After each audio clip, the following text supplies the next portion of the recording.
Wish we had somebody that... A great lineup on fourth weekend next Saturday. The Newmarket Equestrian Series, 1983 Dunhill World Cup Equestrian Series continuing. The E.P. Taylor Stakes, the 28th running. Same-day coverage of the South African Grand Prix. And then on Sunday, a special edition, the 46th running of the Rothmans International. That will follow CFL football, Winnipeg and Ottawa next weekend. Willard Reeves, the leading rusher in the West. Skip Walker, of course, the #1 man in the Canadian Football League. Trying to set up that slip screen with James Murphy. JoJo Heath hauled him down at the 36-yard line.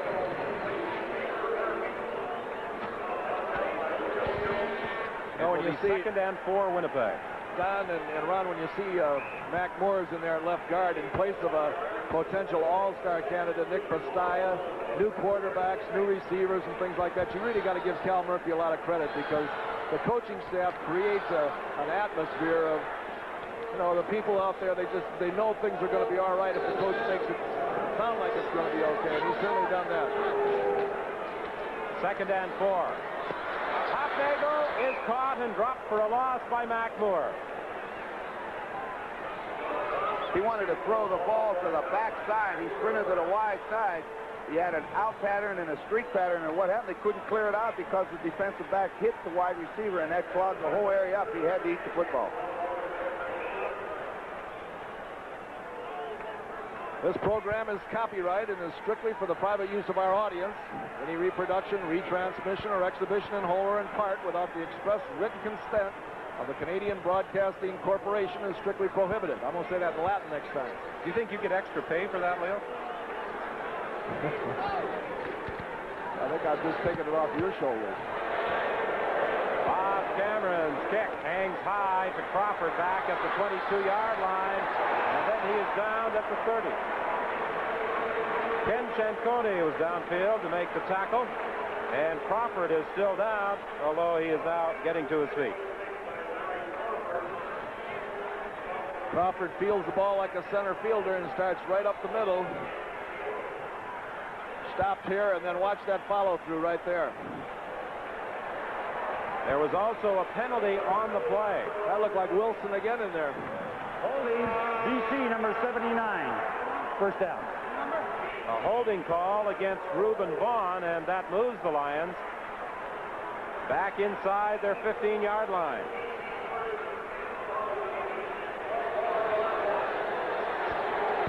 A 59-yard punt by Bob Cameron, and this crowd has come alive at Winnipeg Stadium.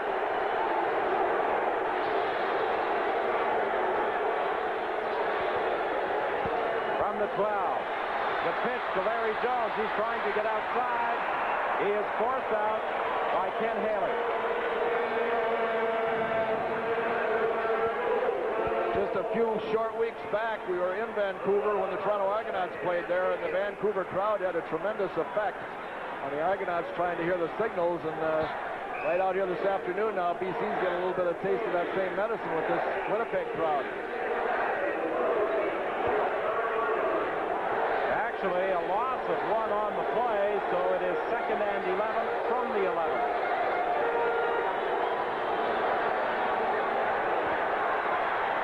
DeWalt on the sidelines for Sammy Green. He's got the first down. Green caught that pass in front of Wiley Turner. 9:40 is the time left in this first half. It's 12-7 BC. They've switched David Shaw and Wiley Turner on the corners. They flipped them over because of that problem with Wiley Turner's leg. And then I just noticed right there after he made that tackle on Sammy Green, he's having a little bit of a problem getting up. Of course, Green's got great speed, and, well, that's tough. He's definitely limping, Ron. Complete to John Pancraft. He's caught by Kirby Wilson at the 30. That will be a gain as he spun to the 31 of about 7 yards. I was talking with John prior to the game. He said the club really enjoyed having the week off since their last game. However, he didn't get any time off. He's a school teacher at Windsor School in North Vancouver. And while some of the players had a bit of a vacation, he was still busy teaching school. Wiley Turner with that quad problem. Coach Cal Murphy was saying that they might switch the corners, David Shaw and Wiley Turner, depending on where Mervyn Fernandez lined up. Jones on second down. He should have the first down, getting out very close to the 35-yard line. Upset there by Ray Sullivan. One of the problems the BC Lions have had this year, Ron, is sustaining drives. They have not been able to put together good drives. They have relied mainly on the big play. Yeah, we talked to Adam Rita, their offensive coordinator, this morning, and that seems to be the feeling about this football team, that they're still young. DeWalt's really in his first or second year. New coaching staff. They would like to build consistency. They've been getting by with big plays. He thinks they're getting better, and that's key because they're in first place. Handoff inside. John Henry White picked up 1 yard. He got to the 35 before being decked by Tyrone Jones. There's the injured Nick Vestaya. He suffered ligament damage last week against the Hamilton Tiger Cats. Throughout the week, he kept hoping that he would be ready to play this afternoon. If you're getting a look at Wiley Turner, the reason we're showing you him, he's the guy that has trouble walking. He can move pretty well quickly, but when it comes time to walk, he has problems with it. 2nd and 9. Sammy Green still on his feet. And he's finally stopped at the 50-yard line. Wiley Turner tried to dive in there to knock it away. But Green made the catch. Well, you see DeWalt sprints to the wide side of the field, and he looks to do it complete backside. You're right. He tried to make a great defensive play, but it's a great catch. And Sammy Green's a very exciting ball player anyway. Every time he touches the ball, he makes something happen, and he's a threat to go from anywhere. You're talking about sustained drives right down there in the shadow of their goal line with the crowd on their back. This is their third first down, which means that they're arriving as a football team offensively. Out to the 50-yard line, complete to Fernandez. He's caught by David Shaw. A pickup of about 4 yards. Well, there's an interesting sign hanging on the far side. And David Shaw and Wiley Turner, indeed, have done a good job on the corners. That's probably the position, I would think, gentlemen, where most teams try and get their best athletes performing. Tough position to play. What they've done again is it appears now Mervyn Fernandez always goes wide side of the field, and Shaw goes with him wherever he goes. And as you say, that's a tough position. You better have a good athlete there. It's complete, but not for a first down. Aaron Brown made the tackle on Sammy Green. The Lions early appear to be trying to work inside on Winnipeg. Well, they want Sammy Green to catch that ball coming across the field. When he gets up ahead of speed, he picks it up and he can keep running. But Aaron Brown saw him coming, stepped right up with him that time. Doesn't give him a chance. In fact, Green has to slow down. As he makes the catch, he sees Kirby Wilson coming, and he doesn't make the first down. They're going to have to punt it. That uniform jersey hanging out the back is almost a trademark now for Sammy Green. The back of his jersey saying goodbye has become something of a trademark, too, this season. Third down kick by Lou Pasaglia. Paul Bennett fields it on the sidelines, but apparently he has stepped out of bounds at the 13-yard line.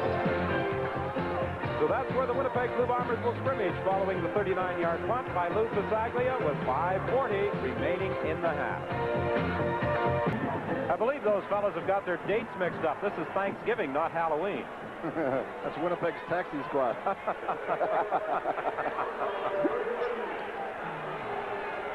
12-7. The BC Lions leading the Winnipeg Blue Bombers. 5:37 the time left in this first half. Winnipeg 1st and 10 at the 13. But that defense of the BC Lions, they're in a little trouble down there on that part of the field. The Winnipeg Blue Bombers. Draw play with Willard Reed. He has a gain of about 9. Rick House drew a key block to open things up for Willard Reed. Well, he's close to a first down. They're going to call for a measurement. Bomber coaching staff doesn't seem to think it is a first down because they have sent out the short yardage offense. But let's see what the measurement reveals. Well, the coaching staff was correct. Cal Murphy already has that short yardage unit out there with 5:14 remaining in the half.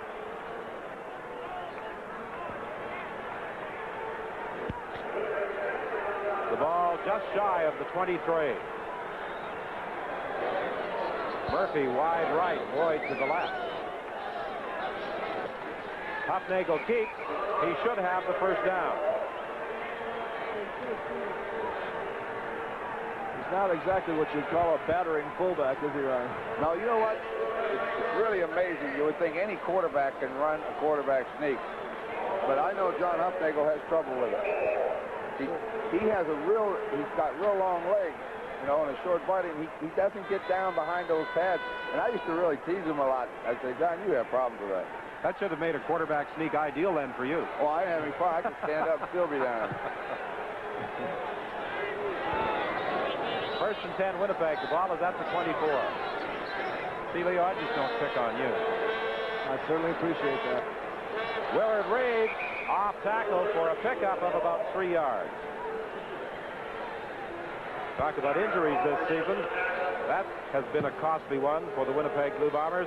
Pete Caton, who is having an outstanding year. Eastern Illinois University. He's sitting there thinking about the next rocket he's going to build. He's the rocket man. I was talking to him the other day. He said, I'll be back in time for the Grey Cup. That's confident. Second and 6, Winnipeg. Hufnagel to Poplawski.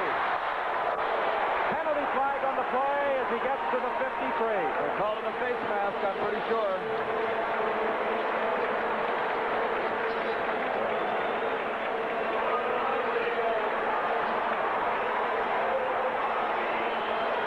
Well, when you go after a quarterback, you're blitzing them, and they let Poplawski inside, and you can't let him in there because there's no linebacker help. And there it is. That's what the referee called, and that's what it is. Face mask, BC number 10. First down. The penalty against Melvin Bird. So it's Winnipeg first and 10 at the BC 43.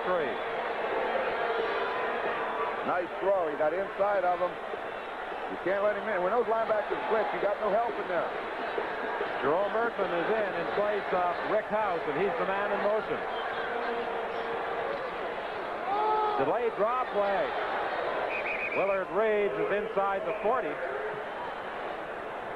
see, everybody's using that draw play where the quarterback starts on a sprint action and hands off to the running back. A guy like Hufnagel can't make them take that outside path as far as the defensive end is concerned.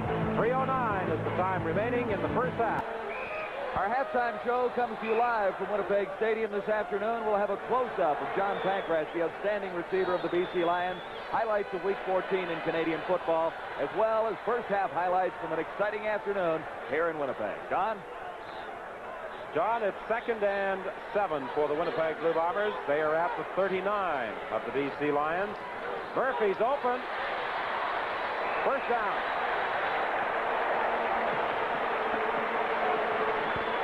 That's a very alert play by the wide receiver, Murphy. He had Parker up right on top of him, and I think Hufnagel audible for him to go deep, but when he saw them drop off, he just took 4 steps and stopped, and Hufnagel threw him the ball, and they get a gain out of it. That's a pretty sharp play. It looks as though Cal Murphy is providing Hufnagel with a little help by alternating Rick House and Jerome Erdman. First and 10, Winnipeg. The ball is at the 31 of the Lions. Draw play, Willard Reed, nowhere this time.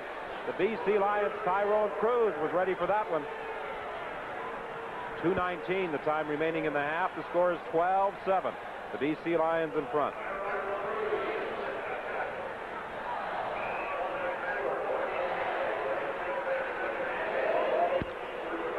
Well, they went passing situation. Andre Jones comes in, Glenn Jackson goes out. That puts a lot of defensive back. See if they blitz him, Doc. Second and 10 from the 31. Hufnagel fumbled the football. BC has recovered. The 4th turnover of the ball game. It almost appeared as though Hufnagel was trying to sidearm that pass as he was in the grasp of several BC defenders. He just looks downfield and he doesn't see anybody that's open. Then he tries to pull away with one leg there, and here they come. Rick Klassen come from the backside. I think he was just trying to pull that leg out of there, and he didn't see number 60. Number 60, you know this, he's always around the football. So the Lions take over with 1:52 remaining in the half. 1st and 10. The ball is at the 37. DeWalt with good protection for Fernandez, and he goes out of bounds at the 53-yard line. Swervin Mervin, who had a big 3-touchdown game a few weeks back against the Montreal Concord. That was the first bootleg that I've seen the BC Lions use this afternoon, where they faked that sweep and came back and caught Fernandez on the sidelines for a big first down. 21 yards to gain to the Winnipeg 52. That's where they really stepped out.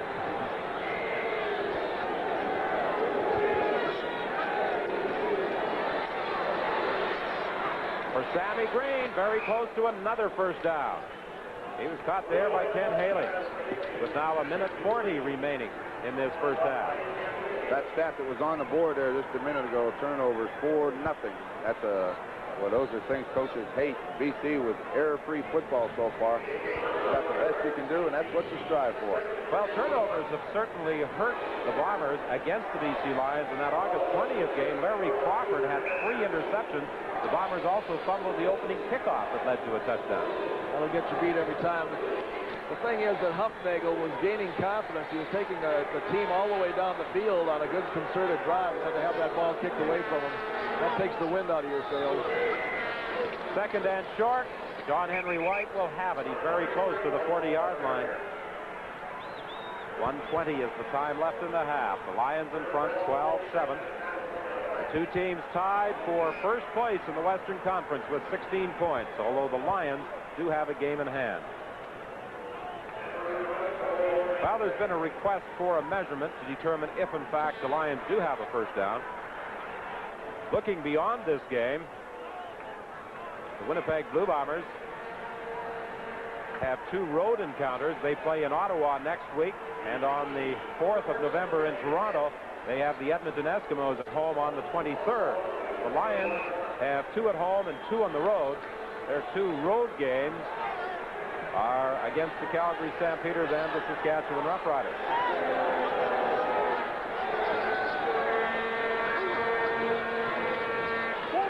On first down, DeWalt being chased now by McIver, gets the pass away to Fernandez. Great catch on the far side of the field.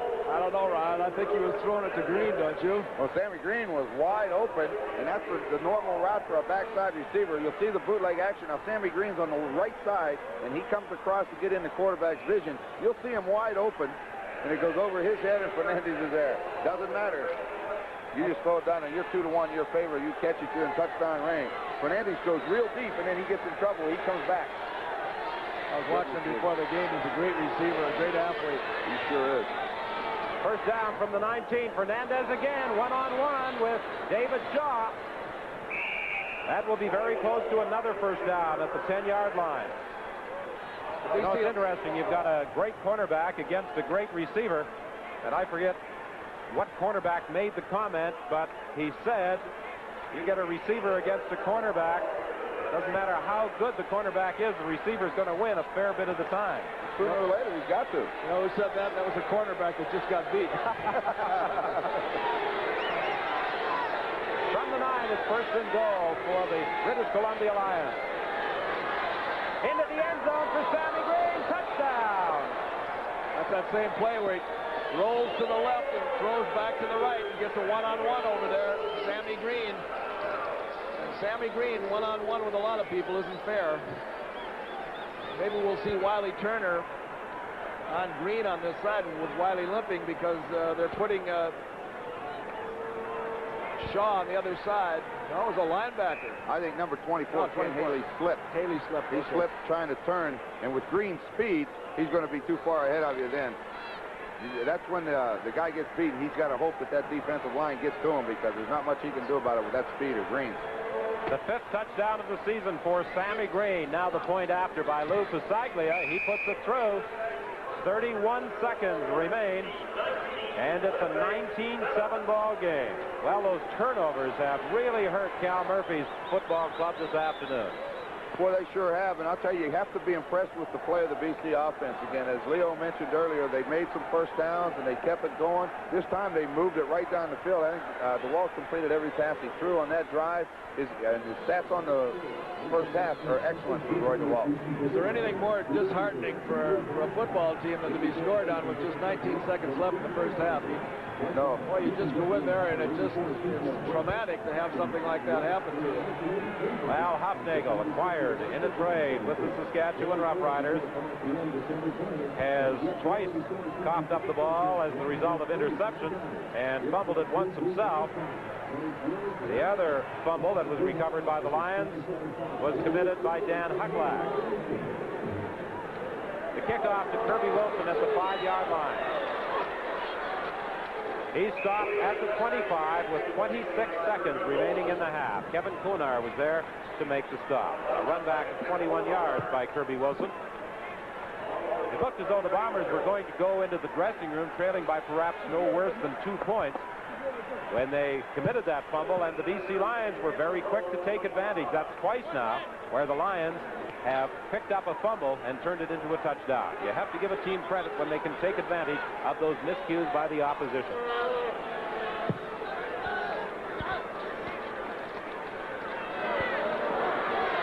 Sideline pattern for Jeff Boyd. He's bounced out of bounds. There's a flag on the play. Call will go against the Winnipeg Blue Bombers, so that will bring it back. I think that holding penalty right here is going to be a holding call on the Bombers. I think this will now force Hufnagel to just run the ball a couple times and hit it. 2nd and 20. Don't take any chances. Holding, Winnipeg, number 63. Chris Walby, guilty of the holding call. Big as he is, he doesn't have to hold anybody. That's what Cal Murphy thinks, too.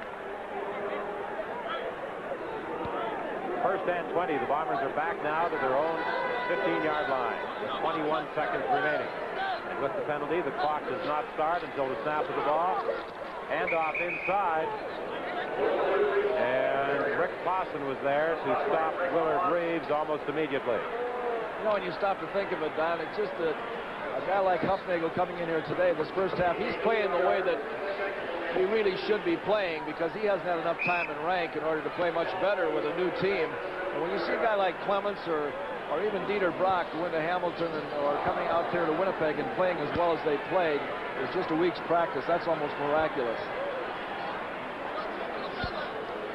This should be the final play of the half, and Hufnagel is simply going to drop to a knee to end the first 30 minutes of this football game with the BC Lions in front of the Winnipeg Blue Bombers, deservedly so, 19-7. Stay tuned now for our halftime show with John Wells.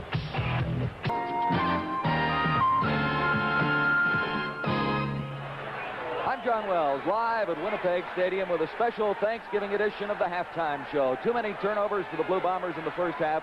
They trail the BC Lions 19-7. Coming up in our intermission today, a close-up look at the BC Lions' outstanding receiver, John Pankratz. First, though, to highlights of Week 14. Yesterday, in Toronto, the Eskimos and the Argos. For Argo kicker Hank Olisic, a first game against his former mate, and Olisic would have a great day. For the Eskimos, a good start. Joe Holloman with a brilliant kickoff return on the opening play, giving Edmonton excellent field position at the 45-yard line. But the Eskimo offense had problems all first half long. It was 4-1 Toronto when Joe Barnes engineered the game's first touchdown drive.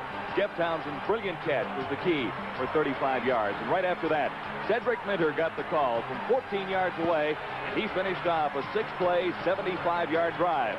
The Argos moved into the lead 11-1. Now, Hank Olisic added another point, a 78-yard single this time. And by halftime, the Argos had pulled in front of the Eskimos 12-4. Now in the third quarter, the Eskimos finally got the offense rolling. Warren Moon for Waddell Smith, the 15-yard touchdown. That cut the Argo lead to 12-11. Moon almost had another one, but for a brilliant defensive play by Leroy Paul, the Eskimos settled for a field goal and took the lead 14-12. Now, Terry Greer took over. The Eskimos held him in check much of the day, but when he got loose, he rambled for 66 yards. Add that to a season total count in yardage, And Greer is on target to break Hal Patterson's CFL record of 1,914 yards in a 14-game season. Can he collect 145 yards in one game? Oh, yes, definitely so. I mean, Hal Patterson had to be a great receiver to accomplish such great deeds in, I guess, only, 14 games. And I'll be very pleased if I can do it in 14, but if not, you know, it don't make a difference as long as we win it. So for Joe Barnes, the second straight win. The Argos' 10th of the year, 19-15 over Edmonton. Now the Argos have already clinched top spot in the Eastern Division of Canadian football, but despite 10 wins on the season so far, there has been criticism of the Argonaut defense. Yesterday, holding Edmonton to just 15 points, and head coach Bob Obilovich smiling.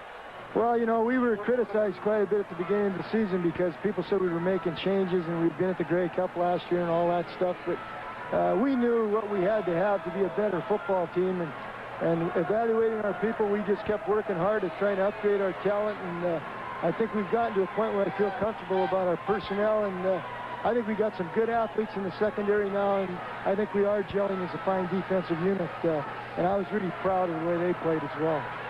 From success in Toronto to turmoil in Saskatchewan, the Rough Riders traded away their ace kicker Ken Clark earlier in the week. It would have an effect on their meeting with the Montreal Concorde yesterday at Taylor Field. Hunting problems hurt the Saskatchewan Rough Riders early in the game.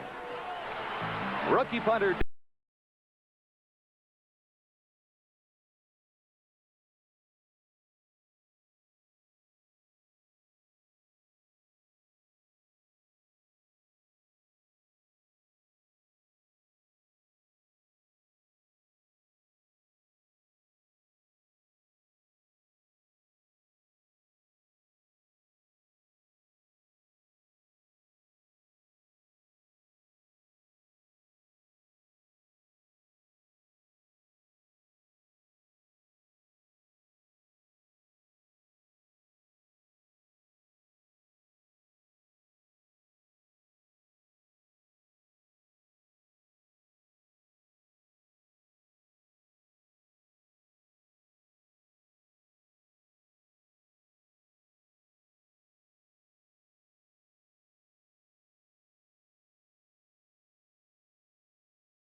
Happy Thanksgiving. Our halftime show is live from Winnipeg Stadium this afternoon with the BC Lions hold a 19-7 lead on the Winnipeg Blue Bombers. Still to come, first half highlights and up close and personal with John Pankratz. You're with CFL 83 from CBC Television Sports.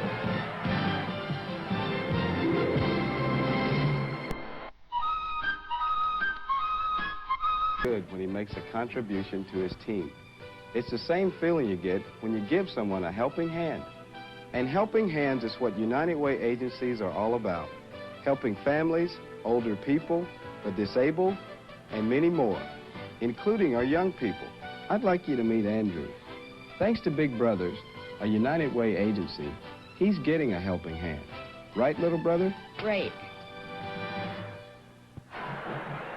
A great afternoon in Winnipeg for a CFL First Place Western Division showdown. Time now for another CFL close-up. In the spotlight today, the outstanding young receiver of the BC Lions, John Pankratz. The season so far has been nothing short of outstanding.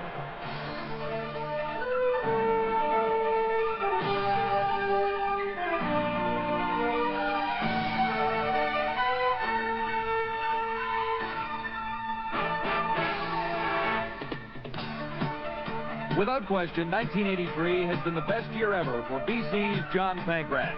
After 3 years as a backup, Pankratz as a starter has been sensational. In 11 games, he has 52 receptions, 7 for touchdowns. With 875 yards, John Pankratz is on a plateau with the very best receivers in the CFL. What is the attraction to football? I don't know. I think it's, for me, it was challenging myself. Whenever I was growing up, we used to hang around with my friends, and they were always a lot bigger than I was. And I think I always had to prove myself that I could play football, that I could take the knocks, and that it could be tough, I guess you could say. And it's sort of gone through my athletic career. And I think for me, the hardest challenge was football, because football is a game of injury, and you're always getting hurt. You're always getting bruised and banged up, and you're always expected to play the next week. So for me, it was the toughest game that I could play, and I just decided that I just wanted to prove to myself that I could do it. Aren't you ever concerned, though, about injuries, about being hurt? Well, it's going to bother me further down the road. Right now, your body's young, and it can take the punishment and the beating. I've already got arthritis in some of my fingers, so when I look at it, when I'm 50 years old or something, it's not a very pleasant thought, but I look at it now, it's a job, and there's a lot of the jobs that I guess are worse on your body, so for now, I'm going to do this while I'm physically able, then later on in my career, I'll do something with my head academically. How does your father, the doctor, feel about his son, the pro football player? He thinks it's great that I'm getting paid all this money to play football, something that I've done since I was 9 years old. And, actually, he thinks it's terrible I'm making so much, but he thinks it's good, and I think one thing he's happy is that I've got my education, I got my teaching certificate, so that when football is over, or if I do get hurt and my career ends, that I do have something to fall back on. Football for me, or any professional sport, is a very limited career. I think 10 years or even 7 years is a very long career in football. I think the average football player now plays 4 years. And I think you have to weigh the long-term goals rather than the short-term goals. I know that a lot of people would say, oh, I love to play football rather than what I'm doing, but you know, I think if you have a job maybe that you really enjoy and that's going to carry you for 20 to 30 years, I think that's more important than something that's only for a short period of time. What is important to you? Doing well at the job at hand, and saying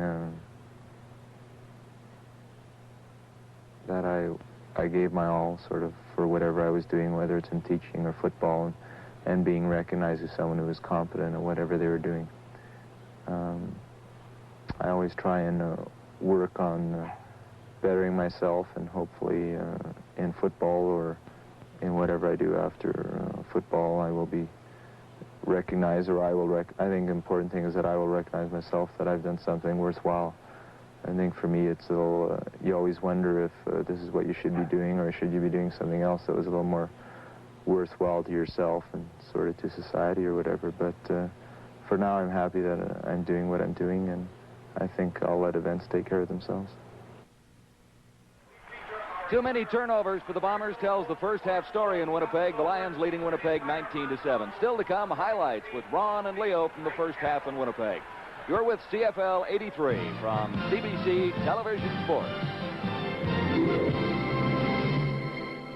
And in the first quarter, Pasaglia kicked him so far, kicking in that direction, he got back expecting another 60-yarder, and it wasn't. He couldn't get up quick enough to catch it. And boy, when it hits the ground, we said before, anything happens.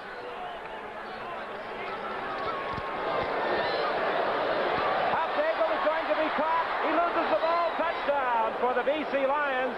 Or will they rule that he was down for a safety touch? I can't rule that. It's a safety touch. Well, we got to get a look at that.